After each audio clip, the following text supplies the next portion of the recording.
പവിത്രത്തിന്റെ ഒരു അപ്കമിങ് എപ്പിസോഡിലേക്ക് എല്ലാവർക്കും സ്വാഗതം. വേദ പ്രഗ്നന്റ് ആയതുകൊണ്ട് വേദ എന്താഗ്രഹം പറഞ്ഞാലും വിക്രം ഉടൻ തന്നെ അത് സാധിപ്പിച്ചു കൊടുക്കും. വേദ ഈ അവസരം നന്നായി മുതലെടുക്കുന്നുണ്ട്.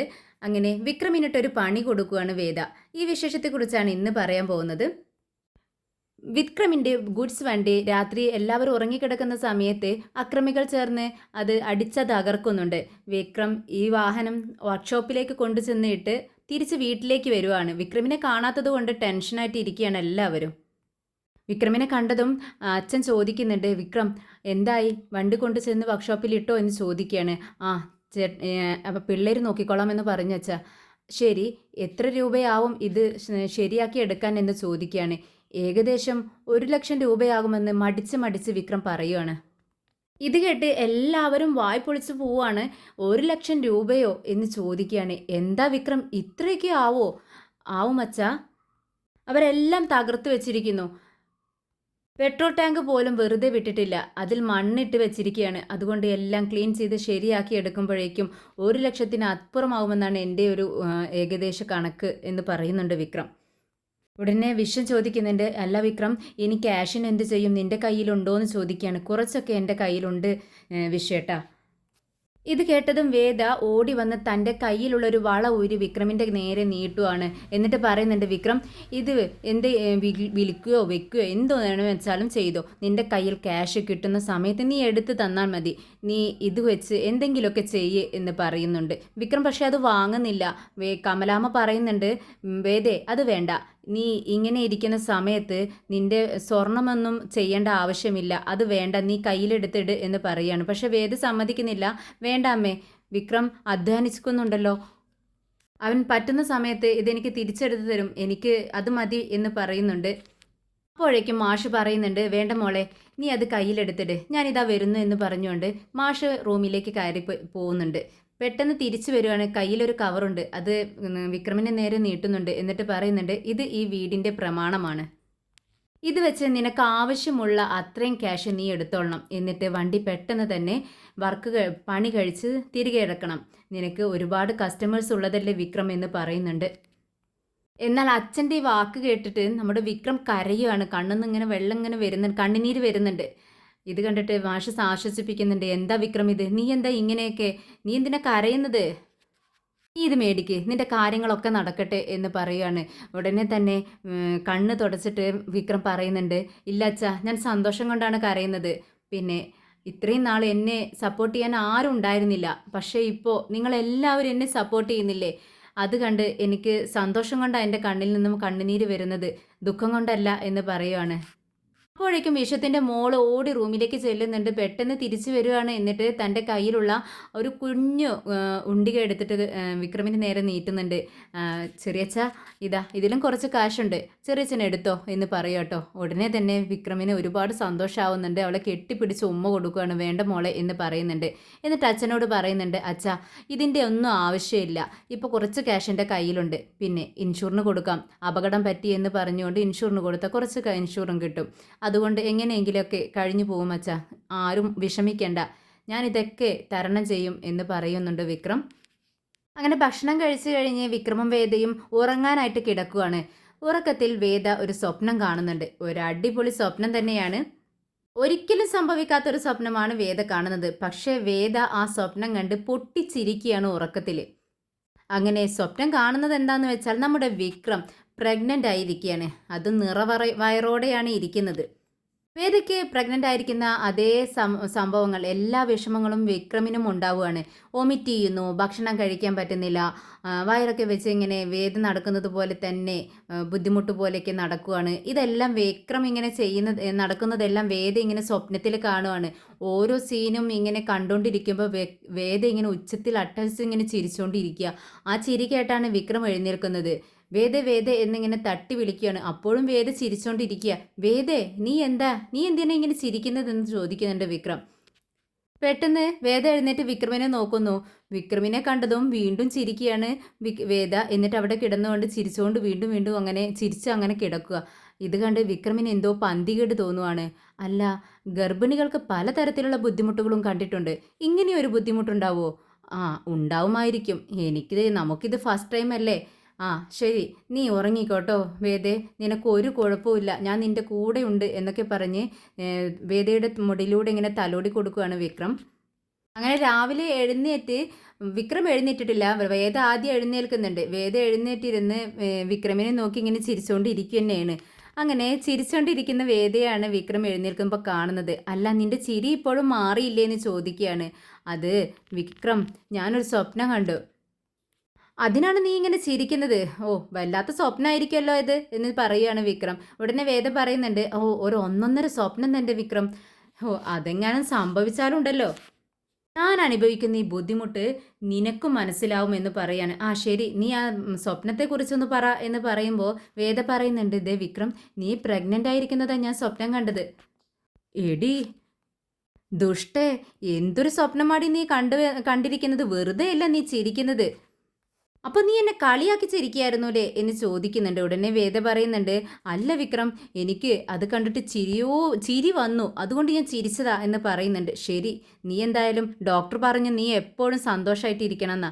എന്തായാലും എന്നെ കളിയാക്കിയിട്ടാണെങ്കിലും നീ ചിരിച്ചുകൊണ്ടിരിക്കുന്നുണ്ടല്ലോ, സന്തോഷമായിട്ടിരിക്കുന്നുണ്ടല്ലോ, അത് മതി എനിക്കെന്ന് പറയുന്നുണ്ട് വിക്രം. ശരി, ഞാൻ നിനക്ക് ചായ എടുത്തുകൊണ്ട് വരാം എന്ന് പറഞ്ഞ് വേദ താഴെ കിച്ചണിലേക്ക് പോകുന്നുണ്ട്. അങ്ങനെ ഒരു ഗ്ലാസ് ചായയുമായിട്ട് വരുന്നുണ്ട്. വരുന്ന സമയത്ത് റൂമിൽ നിൽക്കുന്ന വിക്രമിനെ കണ്ട് വേദ ഞെട്ടുന്നുണ്ട്. താൻ സ്വപ്നത്തിൽ കണ്ട അതേ രൂപത്തിൽ വിക്രം നിൽക്കുന്നു. ഒരു മാക്സി ധരിച്ച് ഗർഭിണികൾ നിൽക്കുന്നത് പോലെ തന്നെ വയറ് ഒരു 8-9 മാസം ഇപ്പോൾ കണ്ടാൽ തോന്നും, അത്രയും വയറുമായിട്ട് നിൽക്കുകയാണ് വിക്രം. ഉടനെ തന്നെ വീണ്ടും വേദ ചിരിക്കുന്നുണ്ട്. എന്നിട്ട് ചോദിക്കുന്നുണ്ട്, വിക്രം, ഞാൻ സ്വപ്നത്തിൽ കണ്ടതുപോലെ തന്നെ ഉണ്ടല്ലോ. ഇത് കേട്ടതും വിക്രം പറയുന്നുണ്ട്, ആ, നിന്റെ സ്വപ്നം അത് സാഫല്യമാക്കി അത് യാഥാർത്ഥ്യമാക്കി തന്നതല്ലേ ഞാൻ, എങ്ങനെയുണ്ട് എന്ന് ചോദിക്കുകയാണ്. സൂപ്പറായിട്ടുണ്ട്. ശരി, എൻ്റെ ക്യാറ്റ് വാക്ക് ഒന്ന് നോക്ക് എന്ന് പറഞ്ഞുകൊണ്ട് വിക്രം ഇടുപ്പിൻ്റെ കയ്യും കൊടുത്ത് ഒരു കൈ തൻ്റെ വയറിലും വെച്ച് ഗർഭിണികൾ നടക്കുന്നത് പോലെ തന്നെ ആക്ട് ചെയ്യുകയാണ്. 2-3 തവണ അങ്ങോട്ടും ഇങ്ങോട്ടും റൂമിൽ നടക്കുന്നുണ്ട്. ഇത് കണ്ട് വേദി ചിരിച്ചുകൊണ്ടിരിക്കുന്നുണ്ട്.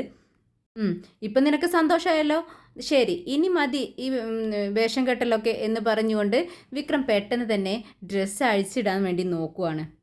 ഉടനെ തന്നെ വേദ പറയുന്നുണ്ട്, ഏയ് പറ്റില്ല, ഏതേ നീ എന്തായാലും ഇത് വേഷം കെട്ടിയല്ലോ, ഇനി ഈ ഒരു ദിവസത്തേക്ക്, ഇന്നേക്ക് ഒരു ദിവസത്തേക്ക് നിനക്കെന്താ ഇതിട്ടുകൊണ്ട് നടക്കാൻ പറ്റത്തില്ലേ എന്ന് ചോദിക്കുകയാണ്.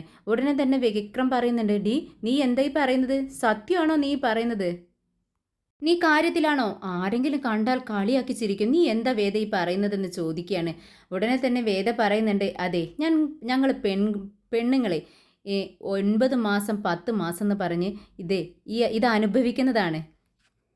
ഒരു കുഞ്ഞിന് ജന്മം നൽകുന്നതിൻ്റെ ബുദ്ധിമുട്ട് നിങ്ങളും അറിയണ്ടേ? അതും ഒരു ദിവസത്തേക്ക് നിങ്ങൾക്ക് ഇങ്ങനെ നടക്കാൻ പറ്റത്തില്ലേ എനിക്ക് വേണ്ടിയെന്ന് ചോദിക്കുകയാണ്. ഉടനെ തന്നെ വിക്രം ഒന്ന് ചിന്തിക്കുന്നുണ്ട്. ശരി, ഞാൻ നിനക്ക് വേണ്ടി ഇന്നൊരു ദിവസത്തേക്ക് ഇങ്ങനെ ഇരിക്കാം എന്ന് പറയുവാണ്. അപ്പോഴേക്കും ആഷിൻ്റെ ഒരു ഫ്രണ്ട് അവരുടെ മോളുടെ വിവാഹത്തിന് ക്ഷണിക്കാൻ വേണ്ടി വരുവാണ്. വിവാഹത്തിന് എല്ലാവരും ക്ഷണിക്കുന്നുണ്ട്. കൂടെ എല്ലാവരും ചോദിക്കുകയാണ്, വിക്രം എവിടെ? ഇവിടെ വിഷം മാത്രമേ ഉള്ളൂ, വിനയനും വിക്രമൊക്കെ എവിടെ പോയി എന്ന് ചോദിക്കുന്നുണ്ട്. മാഷ് അവിടെയുള്ളവരെല്ലാവരും ശ്രീയെയും നന്ദിനിയും ശ്രീജയൊക്കെ പരിചയപ്പെടുത്തി കൊടുക്കുന്നുണ്ട്, എൻ്റെ മരുമക്കളാണെന്ന് പറഞ്ഞ്. ഉടനെ തന്നെ മാഷ് പറയുന്നുണ്ട്, ഇവിടെ ഇനി എൻ്റെ ചെറിയ മകനും അവൻ്റെ ഭാര്യയുമുണ്ട്. ശ്രീജ, നീ അവരെ ഇങ്ങോട്ടേക്ക് വിളിക്കുമെന്ന് പറയുന്നു. ശ്രീജ വിളിക്കുന്നുണ്ട്, വേദേ, വിക്രം, നിങ്ങളിങ്ങോട്ട് വാ, അച്ഛൻ വിളിക്കുന്നു എന്ന് പറയുവാണ്. ഉടനെ വേദ പെട്ടെന്ന് ഇറങ്ങി വരുന്നുണ്ട്. എന്നിട്ട് അവരെ വേദയും പരിചയപ്പെടുത്തി കൊടുക്കുകയാണ്. എൻ്റെ ചെറിയ മരുമകളാണിതെന്ന് മാഷ് പറയുന്നുണ്ട്. ഉടനെ വിക്രമും താൻ വിട്ട ഡ്രസ്സിനെ കുറിച്ച് ഒരു ബോധവുമില്ലാതെ, വേഷം കെട്ടിയ ഒരു ബോധവുമില്ലാതെ പെട്ടെന്ന് അങ്ങോട്ട് ഹാളിലേക്ക് വരുവാണ്. വിക്രമിനെ കണ്ട് എല്ലാവരും ഞെട്ടി നാണം കെട്ട് നിൽക്കുവാണ്. ആദ്യം ഒരു ഞെട്ടലുണ്ടാവും, പിന്നീട് നാണക്കേടാണ് വരുന്നത്. അദ്ദേഹത്തെ കണ്ടതും വിക്രം, ഹായ് അങ്കിൾ, എന്താ വിശേഷം എന്ന് ചോദിക്കുന്നു. എൻ്റെ മകളുടെ വിവാഹമാണ്, അതിന് ക്ഷണിക്കാൻ വേണ്ടി വന്നതാണെന്ന് പറയുവാണ്. വേദ വിക്രമിനെ കണ്ടതും വേദയ്ക്കും ആകെ നാണക്കേടവാണ്. വിക്രമിനെ ഇങ്ങനെ വിളിക്കാനായി ശ്രമിക്കുന്നുണ്ട്, പക്ഷെ വിക്രം കാണുന്നില്ല. വിക്രം താൻ എന്തിനാ ഇങ്ങോട്ടേക്ക് വന്നതെന്നൊക്കെ ഒന്ന് വേദ ചോദിക്കുന്നുണ്ട്, പക്ഷേ വിക്രം അതൊന്നും ശ്രദ്ധിക്കുന്നില്ല. പെട്ടെന്ന് മാഷിൻ്റെ ഫ്രണ്ട് ചോദിക്കുന്നുണ്ട്, വിക്രം, നീ എന്താണ് ഈ ചെയ്തിരിക്കുന്നത്? ഇത്തരത്തിലുള്ള വേഷം കെട്ടൊക്കെ ചെറുപ്പത്തിൽ നിന്റെ വിനയനാണ് ഉണ്ടായിരുന്നത്. ഇപ്പം നീയും വലുതായപ്പോൾ നിനക്കായോ ഈ സ്വഭാവം കിട്ടിയിരിക്കുന്നതെന്ന് ചോദിക്കുകയാണ്. അപ്പോഴാണ് വിക്രം തന്നെ തന്നെ ഒന്ന് ശ്രദ്ധിക്കുന്നത്. അപ്പോഴാണ് മാക്സി ധരിച്ച് നിൽക്കുന്നതും വയറ് വെച്ച് കെട്ടിയതും ഒക്കെ വിക്രമിന് ഓർമ്മ വരുന്നത്. എന്ന് ഓടിച്ചെന്ന് വേദിയുടെ പിറകിൽ ഒളിക്കുകയാണ് വിക്രം. സോറി സോറി എന്നിങ്ങനെ ഇടയ്ക്കിടയ്ക്ക് പറയുന്നുണ്ട്. അങ്ങനെ എല്ലാവരും വിവാഹത്തിന് വരണമെന്ന് പറഞ്ഞുകൊണ്ട് അദ്ദേഹം അവിടെ നിന്നും ഇറങ്ങി പോകുന്നുണ്ട്. മാഷ് ദേഷ്യത്തോടെ വിക്രമിനോട് ചോദിക്കുന്നുണ്ട്, എന്താ വിക്രം ഇത്, സ്ഥലകാല ബോധമൊന്നും ഇല്ലേ, നിന്നെ എന്ത് വേഷം നീ കെട്ടിവെച്ചിരിക്കുന്നതെന്ന് ചോദിക്കുന്നുണ്ട്. ഉടനെ വിക്രം പറയുന്നുണ്ട്, അത് അച്ഛാ, അത് ഞാൻ എന്നൊക്കെ പറഞ്ഞിങ്ങനെ പറയാനായിട്ട് വരുന്നുണ്ട്. അപ്പോഴേക്കും നന്ദിനി പറയുന്നുണ്ട്, ഇതൊരു കോമാളി വേഷമായല്ലോ വിക്രം എന്ന് ചോദിച്ച് നന്ദിനിയും എല്ലാവരും കളിയാക്കുവാണ്. ഉടനെ വിക്രം മുന്നോട്ട് വന്നിട്ട് വളരെ അഭിമാനത്തോടെ പറയുന്നുണ്ട്, അച്ഛാ, നമ്മൾ ആരെങ്കിലും പുരുഷന്മാരാരെങ്കിലും ഈ ഗർഭിണികളായിരിക്കുന്ന സ്ത്രീകളുടെ ബുദ്ധിമുട്ട് അറിയുന്നുണ്ടോ? ഇല്ലല്ലോ. എന്തായാലും ഇന്നൊരു ദിവസത്തേക്ക് ഞാൻ വേദയുടെ ബുദ്ധിമുട്ട് അനുഭവിച്ചറിയാൻ തന്നെ തീരുമാനിച്ചു. എന്തായാലും ഒരു 5 കിലോ ഭാരമെങ്കിലും ഞാൻ എൻ്റെ വയറ്റത്ത് വെച്ച് കെട്ടിവെച്ചിട്ടുണ്ട്. വേദയെ ഡോക്ടറെ കാണിക്കാൻ വേണ്ടി പോയ സമയത്ത് ഡോക്ടർ പറഞ്ഞു, 2.5 കിലോ കുഞ്ഞ് ഒരു 2.5 കിലോ അതല്ലെങ്കിൽ അതിൽ കൂടുതൽ വെയിറ്റ് ഉണ്ടാവും. ബാക്കി കുഞ്ഞിൻ്റെ പൊക്കിൾ കൂടി എല്ലാം കൂടി വരുമ്പോൾ ഒരു 5 കിലോ എങ്കിലും ഉണ്ടാവുമെന്ന് പറഞ്ഞു. അപ്പോൾ അത്രയും വെയിറ്റ് ഞാൻ ഇവിടെ വയറ്റത്ത് വെച്ച് കെട്ടിയിട്ടുണ്ട്. ഇന്നൊരു ദിവസത്തേക്ക് ഇതുകൊണ്ടുണ്ടാവുന്ന ബുദ്ധിമുട്ട് എന്തൊക്കെയാണെന്ന് ഞാൻ അനുഭവിച്ചറിയാൻ തന്നെ തീരുമാനിച്ചു അച്ഛാ. അതിൽ തെറ്റുണ്ടോ എന്ന് ചോദിക്കുകയാണ്. ഇത് കേട്ടിട്ട് മാഷിനും അത് തെറ്റില്ലെന്ന് തോന്നുന്നു. ഓ അതാണോ, അത് ശരിയാ നീ പറഞ്ഞത്, സ്ത്രീകളുടെ ബുദ്ധിമുട്ടുകളൊന്നും നമ്മൾ അറിയുന്നില്ല. എന്തായാലും ഇതത്ര വലിയ തെറ്റാണെന്ന് എനിക്ക് തോന്നുന്നില്ല. നീ പറയുന്നത് കേൾക്കുമ്പോൾ അതും ശരിയാണെന്നാണ് എനിക്കും തോന്നുന്നത്. ആണല്ലോ അച്ഛാ, അപ്പോൾ ഇനി എന്നെ പൊട്ടനാണ് അങ്ങനെയൊന്നും പറഞ്ഞ് കളിയാക്കരുതെന്ന് പറയുന്നുണ്ട്. എന്നാൽ വിക്രമിൻ്റെ ഈ വേഷം കെട്ട് കമലാമ്മയ്ക്ക് ഒട്ടും ഇഷ്ടാവുന്നില്ല. കമലാമ്മ ദേഷ്യത്തോടെ കിച്ചണിലേക്ക് കയറി പോവാണ്. എന്നാൽ വേദ വിക്രമിനെ അങ്ങനെയൊന്നും വെറുതെ ഒന്നും വിടാൻ തീരുമാനിച്ചിട്ടില്ല. പെട്ടെന്ന് വേദ വിക്രമിൻ്റെ അടുത്തേക്ക് വരുന്നുണ്ട്. ആ ശരി, കൊള്ളാം, പിന്നെ ഞാൻ ഈ സമയത്ത് നടക്കാൻ ഇറങ്ങുന്ന സമയമാണ്, അതുകൊണ്ട് നീയും എൻ്റെ കൂടെ പുറത്തു കൂടി നടക്കാൻ വരണം എന്ന് പറയുകയാണ്. ഉടനെ തന്നെ വിക്രം പറയുന്നുണ്ട്, വേദേ നീ എന്താ ഈ പറയുന്നത്, ഇതേ വീട്ടിലുള്ളവരെല്ലാവരും എന്നെ കണ്ട് കളിയാക്കി, ഇനി പുറത്ത് എല്ലാവരും കണ്ടു കഴിഞ്ഞാൽ എൻ്റെ മാനവും അഭിമാനവും ഒക്കെ പോവും, അവരൊക്കെ ഒന്നും എന്നെ കാണുമ്പോൾ പിന്നെ വിലയുണ്ടാവില്ലടി എന്ന് പറയുകയാണ്. അതൊന്നും എനിക്കറിയേണ്ട ആവശ്യമില്ല. ഞാൻ അനുഭവിക്കുന്ന ബുദ്ധിമുട്ടുകൾ എന്താണോ അത് നിനക്കും അറിയണമെന്നല്ലേ നീ പറഞ്ഞത്, അപ്പോൾ ഞാൻ ചെയ്യുന്നത് പോലെയൊക്കെ നീ ചെയ്യേണ്ടി വരുമെന്ന് പറയുകയാണ്. അത് കേട്ടതും വിക്രമിന് വേദ പറയുന്നത് അനുസരിക്കാതെ ഒരു നിവൃത്തിയില്ലെന്ന് വരുവാണ്. അങ്ങനെ മനമില്ല മനസ്സോടെ വേദയുടെ പിറകെ ചെല്ലുന്നുണ്ട് വിക്രം.